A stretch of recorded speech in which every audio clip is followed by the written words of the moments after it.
I knew she was cheating because she spent no money on Mondays. That sounds like a leap of logic to the untrained ear, I'm sure. To the layperson, a day without spending is just a day of frugality, a day of rest, perhaps a financially responsible start to the week. But I am not a layperson. I am an observer. I am the eyes that watch when the streetlights flicker on, the ears that listen to the frequency of the garbage truck's brakes, and the mind that catalogs the rhythm of this suburban cul-de-sac. And rhythms, my friend, are made to be broken. That is where the truth hides. In the silence, in the gaps, in the zeros on a stolen bank statement. Let me adjust my blinds. There, perfect angle. Now you have to understand my vantage point. I live directly across from 404 Oak Creek Lane. A lovely house, really. Colonial revival, slate blue siding, manicured boxwoods that are trimmed with a precision that suggests anxiety. The occupants are Mark and Alara. Mark is your standard-issue corporate climber. Mid-30s, drives a silver sedan, wears suits that are slightly too large for his shoulders, and possesses the posture of a man permanently defeated by Excel spreadsheets. He leaves at 6:45 a.m. on the dot. I could set my watch by the squeak of his garage door, if I wore a watch. I prefer the sun. It's more reliable. Alara, on the other hand, is a different species entirely. She is vibrant, frantic, and expensive.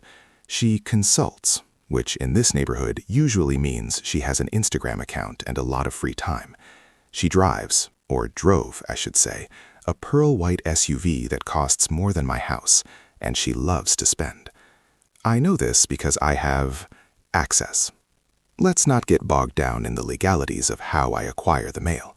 Let's just say that the wind is very strong on this street, and sometimes documents blow into my yard, and sometimes those documents are credit card statements, and sometimes I have a scanner and a very organized filing system. It's for the safety of the neighborhood. Vigilance is a full-time job. So, the data. I track everything. I have spreadsheets for everyone on the block, but the Mark and Alara file is the thickest. Alara is a consumer. Tuesday through Sunday, her digital footprint is a neon sign. Starbucks at 9 a.m., $7.45. Gas station at 10:30 a.m., $45. Lunch at the bistro downtown at 1:15 p.m., $32. Sephora, Target, Amazon, Whole Foods. The woman hemorrhages currency. It's a constant stream of transactional dopamine. Except for Mondays. For the last 3 months, I noticed a pattern emerging in the logs.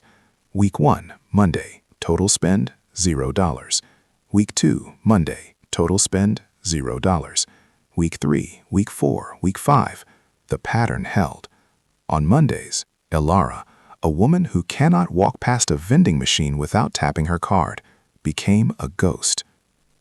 Now ask yourself, why? Does she sleep all day? No, I see her leave the house at 10 a.m., dressed to kill, heels high enough to puncture a lung, hair blown out, perfume so strong I can smell it from my porch. She leaves.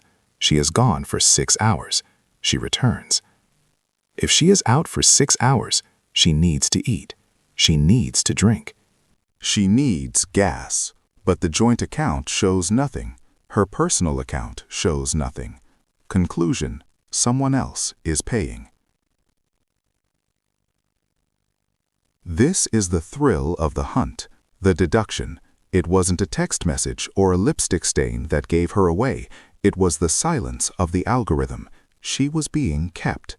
Mondays were her all-expenses-paid days. I needed visual confirmation. The spreadsheet is the map, but I needed to walk the territory. Last Monday, I initiated Operation Zero Balance. I woke up early, 5:30 a.m. I did my stretches. Hamstrings are crucial for a stakeout. You never know when you'll have to crouch behind a rhododendron for 45 minutes. I brewed my coffee, black, and poured it into my matte black tactical thermos. I dressed in my urban camouflage, gray sweatpants and a nondescript hoodie. The goal is to look like a retiree taking a power walk, not a private investigator. Invisibility is boring. You have to be uninteresting. Mark left at 6:45 a.m. He looked particularly tired, slumping into his car like a bag of wet sand. Poor guy. He was working overtime to pay for the lattes Alara wasn't buying on Mondays. I waited. At 9:55 a.m., the garage door at 404 Oak Creek opened again. The pearl-white SUV backed out. Alara was wearing a red dress. A red dress on a Monday morning? That's not a running errands dress. That is a ruining a marriage dress. She had sunglasses on, the big ones that look like insect eyes. She checked her mirror, patted her hair, and sped off. I was already in my car, parked 2 houses down, engine idling. I let her get a lead. You count to 5 at the stop sign. Never tailgate. I pulled out, keeping a safe distance. A blue hatchback separated us. Perfect cover. We drove out of the suburbs, past the strip malls and the sad little parks. She wasn't heading toward the city center, where the shops are. She was heading north, toward the ridge. The ridge is where the houses have names instead of numbers. It's where the driveways are heated, and the security cameras have higher resolution than my eyes. She turned onto a winding road, the trees creating a tunnel of green overhead. I dropped back. On these roads, a tail is easy to spot. I had to rely on intuition.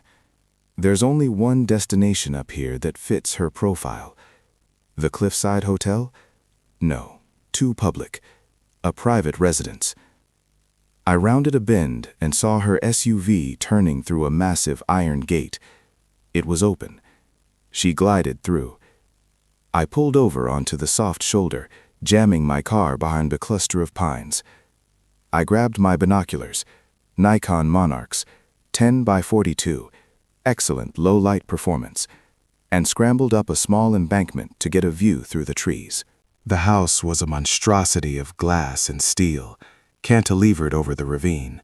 It shouted new money, so loud it hurt my ears. And there, standing in the driveway, was the Monday financier. He wasn't what I expected.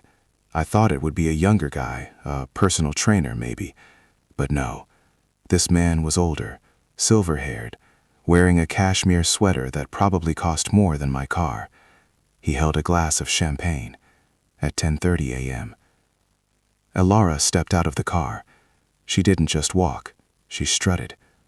The man greeted her with a kiss that was decidedly not platonic. He handed her the champagne. She laughed, throwing her head back. I focused the lenses. I needed a face. I adjusted the diopter. Click, clear as day. I recognized him. It was Julian Thorne, the local real estate mogul, the guy whose face is on every bus bench in the Tri-County area. Thorne sells homes. The irony was delicious. He was busy wrecking a home while selling others. They went inside. The heavy oak door closed. I checked my watch. 10:42 a.m. The spending freeze had begun. She was drinking his champagne, eating his food, using his utilities. The spreadsheet was validated. I sat on that ridge for 4 hours. My legs went numb, and a colony of ants decided my left sneaker was their new colony. But I didn't move. I needed the exit. I needed the pattern confirmed. At 2:30 p.m., the door opened. They emerged. They looked rumpled. Alara was checking her phone, probably calculating how much traffic she'd hit on the way back to her unsuspecting husband. Julian handed her something. I zoomed in. A small gift bag, Tiffany's blue. So not only was she spending no money, she was turning a profit. She got in her car. He waved. She drove off. I waited 10 minutes before descending. I had the evidence. I had the timeline. I had the who, the where, and the why. But information is useless if it sits in a notebook. Information needs to be weaponized. Mark is a boring man, but he is a good neighbor. He once lent me a ladder without asking why I needed to climb onto my own roof at 3 a.m. He didn't ask questions. I owed him. But I couldn't just knock on his door and say, "Hey, your wife is seeing the guy from the bus bench." People shoot the messenger. I needed Mark to see it for himself. I needed to orchestrate a collision. I went home and drafted the note. Cut-out letters from magazines are a cliché, and they leave fingerprints. I prefer a printed letter, standard Arial font, size 12, on generic copy paper, handled with latex gloves. Ask her where she goes on Mondays. Check the mileage on the SUV. Then check the bank account. Zeros tell a story. If you want the truth, go to 88 Ridge Road next Monday at 10 a.m.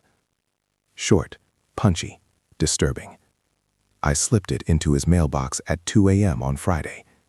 The weekend was torture. I watched them through the window. Mark was reading the note on Saturday morning. I saw him standing in the driveway, holding the paper, looking pale. He looked at the SUV. He looked at the house. He looked at Alara, who was happily pruning her roses, oblivious to the grenade I'd just pulled the pin on. He went inside. He didn't scream. He didn't fight. Mark is a simmering pot, not a frying pan. He was processing. Sunday was quiet, too quiet. The air pressure on the street felt low, like a storm was gathering. Mark washed the car. He washed it for 2 hours. He was scrubbing the same spot on the hood for 20 minutes. That is the behavior of a man formulating a plan. Monday morning arrived. Today. The sky was overcast, a heavy gray gloom that promised rain. It was perfect. I was at my post at 6 a.m. Mark came out. He was dressed in his suit, carrying his briefcase. He did his usual routine. He got in the silver sedan. He backed out. He drove away. Or so it seemed. I grabbed my keys. I knew he wasn't going to work. Mark was going to the ridge. I followed, but this time I stayed way back. I didn't need to be close to Mark. I knew where he was going. I went straight to the vantage point in the pines. I got there early, at 9 a.m. I settled in. The ants were back, but I ignored them. At 9:45 a.m., Mark's silver sedan rolled past the gate. He parked down the road, hidden by a curve, just like I had done the previous week. Smart man. He walked up through the woods, positioning himself near the perimeter fence. He was trembling. I could see it through the binoculars. He was terrified of being right. At 10 a.m., right on schedule, the pearl white SUV arrived. Alara was wearing the red dress again. Bold choice. Or maybe it was Julian's favorite. She punched in the gate code. The iron gate swung open. She drove up the long, paved driveway. Mark watched. I watched Mark watching her. It was a surveillance inception. Julian came out. The champagne glass was there. The kiss was there. And then, Mark moved. He didn't storm the castle. He didn't run up screaming. He did something much more interesting. He pulled out his phone. Now, you have to understand something about modern cars, especially the expensive ones. They are connected. They have apps. Mark, being the dutiful husband, likely handled all the maintenance, the registration, and the technical setup of that SUV. He had the My Car app on his phone. Alara and Julian were standing by the front door of the glass house. They were laughing. Suddenly, the pearl white SUV's alarm started blaring. Honk, honk, honk, honk. Alara jumped about a foot in the air. Julian spilled his champagne on his cashmere. Alara fumbled for her keys, pressing the button to stop it. The alarm stopped. She laughed nervously, shrugging. Technology, right? Her body language said. They turned back to the door. Honk, honk, honk, honk. Mark was hitting the panic button from the bushes. Alara looked furious. She hit her key fob again. Silence. She shouted something at the car. She turned to go inside. Mark hit the button again, but this time he did something else. I saw him tapping furiously on the screen. Alara marched over to the SUV, presumably to get her purse or turn the car off manually. She grabbed the door handle. Locked. She pressed the unlock button on her fob. Click-clack. She pulled the handle. Locked. Mark was relocking it remotely the second she unlocked it. It was a digital tug-of-war. Julian was looking annoyed now. The neighbors on the ridge don't like car alarms. It ruins the feng shui. He gestured for her to just leave the car and come inside. Ilara gave up on the car. She turned to walk toward Julian, toward the shelter of the house. And that is when Mark stepped out from the tree line. He didn't say a word. He just stood there, on the other side of the wrought iron fence, holding his phone, looking at them. Ilara froze. She looked like a deer caught in headlights, if the deer was wearing Louboutins and cheating on its husband. Her face went white. Even from 50 yards away, I could see the color drain.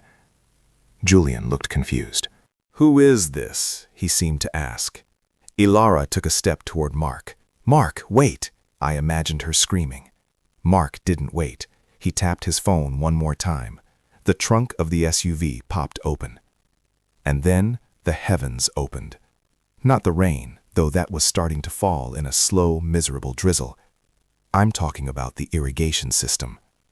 You see, the glass house has a very sophisticated, high-pressure sprinkler system for its immaculate lawn, and Mark was standing right next to the external control box mounted on the perimeter fence.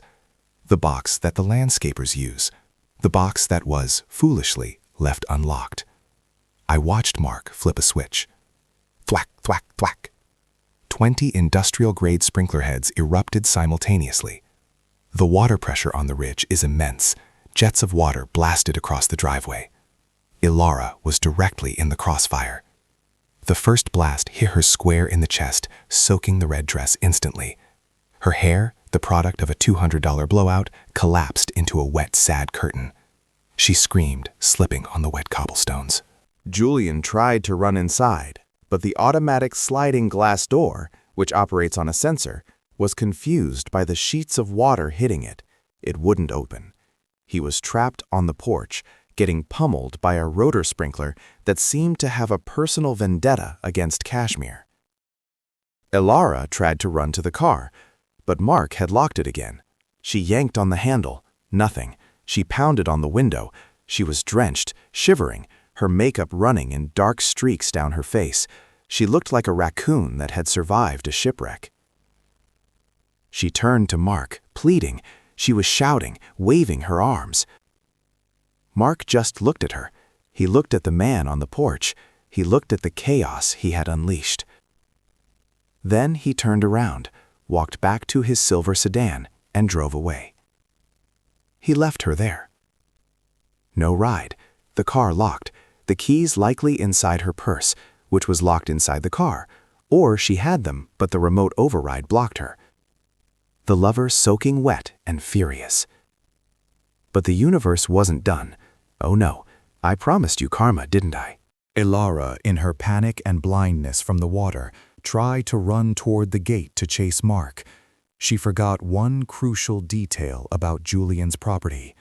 Julian is currently renovating his landscape, specifically the area right next to the driveway. A large decorative koi pond was being installed. It was currently a 6-foot-deep pit of mud and half-filled murky rainwater, surrounded by slippery plastic tarps. Ilara, sprinting in heels on wet pavement, tried to cut the corner. She hit the tarp. It was like watching a cartoon. Her feet went up. Her body went horizontal. She hung in the air for a split second, a red blur against the gray sky. Splash. She landed squarely in the mud pit, not the edge, the center. The sound was wet and heavy. She stood up, sputtering. The red dress was now brown. She was covered in sludge. She wiped mud from her eyes, looking around wildly. Julian, finally managing to pry his door open, looked at her. He looked at the mud. He looked at his pristine white foyer. He stepped inside and closed the door. He locked it. He left her outside. The lover rejected the mess. The husband rejected the betrayal. I watched through my binoculars, munching on a granola bar. It was the most beautiful thing I had ever seen. Lara was standing in a mud pit, in the rain, with sprinklers hitting her every 4 seconds as they rotated, locked out of her lover's house, locked out of her own car, with no money, because remember, she spends no money on Mondays, so she likely had no cash on her, and her phone was likely in the car or ruined by the water. I packed up my gear. The show was over. The encore was just her crying, and I'm not cruel enough to enjoy that for more than 5 minutes. I drove home. I beat Mark back. I was sitting on my porch, pretending to read a newspaper, when Mark's sedan rolled into the driveway. He looked different. He looked lighter. The slump in his shoulders was gone. He parked the car. He didn't go inside immediately. He walked over to my fence. "Morning, neighbor," I said, keeping my voice casual. "Morning," Mark said. He looked at me. There was a glint in his eye, a knowing look. He knew I knew. Maybe he figured out who sent the note. Maybe he just appreciated the witness. "Looks like rain," I said. "Yeah," Mark said, looking up at the gray sky. "Cleared the air, though. Needed a good wash." "Lara out today?" I asked. "She's tied up," Mark said. "Ran into some car trouble and some weather. I canceled her credit cards about 20 minutes ago, and I called the towing company to pick up the SUV. It's a lease, in my name. I'm terminating it." "Rough Monday," I said. The roughest, Mark smiled. It was a genuine smile. "I'm thinking of ordering pizza tonight. Maybe a steak. I feel like spending some money." "Good for you, Mark. Treat yourself." He went inside. I sat there for a while, listening to the quiet. About 2 hours later, a taxi pulled up. It was an old, beat-up cab. Lara got out. She was a vision of catastrophe. The mud had dried into a crust. Her hair was a bird's nest. She was barefoot. The heels must have been lost to the pit. She was shivering. She walked up the driveway. She tried the front door. Locked. She rang the doorbell. No answer. She banged on the door. "Mark! Mark, let me in! It's not what you think!" It was exactly what he thought. She moved to the window, peering in. I grabbed my binoculars one last time, just to see the interior through her perspective. Mark was sitting in his recliner. He had a glass of wine. He was watching football. He wasn't ignoring her. He was acknowledging her existence and choosing to delete it. He looked right at her, banging on the glass, took a sip of wine, and turned the volume up. Then he picked up his phone. A moment later, a police cruiser turned onto Oak Creek Lane. Mark had called them. The officer stepped out. "I know this officer, Officer Miller. Good man, no nonsense." "Ma'am," Miller said, approaching Lara, "we got a call about a disturbance, a trespasser attempting to break in." "I live here," she screamed. She looked like a swamp monster. "I'm his wife." "ID?" Miller asked. "It's in the house, or the car. I don't know." Mark opened the door then. He stood behind the screen. "Do you know this woman, sir?" Miller asked. Mark looked at her. He looked at the mud. He looked at the woman who spent $0 on Mondays because she was spending her affection on a guy who wouldn't let her in out of the rain. "She used to live here," Mark said calmly. "But she doesn't live here anymore. I'd like her removed from my property." Alara's jaw dropped. "Mark, you can't do this." "I just did," Mark said. "Instant karma, Lara. It's a bitch." He closed the door. Officer Miller looked at Lara. "Ma'am, you're going to have to come with me. You can't be banging on doors looking like that." She was escorted to the back of the cruiser. As she sat there, the mud staining the hard plastic seat of the police car, I saw her look across the street. She looked right at my window. I lowered my binoculars. I raised my coffee mug. A little toast to Mondays. You see, the thing about cheating is that it requires maintenance. It requires lies, schedules, and covering your tracks. But the thing about the truth? The truth is efficient. The truth is cheap. The truth costs $0 on a Monday. But the cleanup? That's going to cost her everything. I watched the police car drive away. I opened my notebook. I turned to the page labeled Mark and Ilara. I took a red pen. I drew a thick line through Ilara. Then I started a new page. Mark. I wonder who he's going to bring home next. I'll be watching. I always am. After all, the woman at 406 just started buying an unusual amount of cat food, and she doesn't own a cat. But that is a story for next week.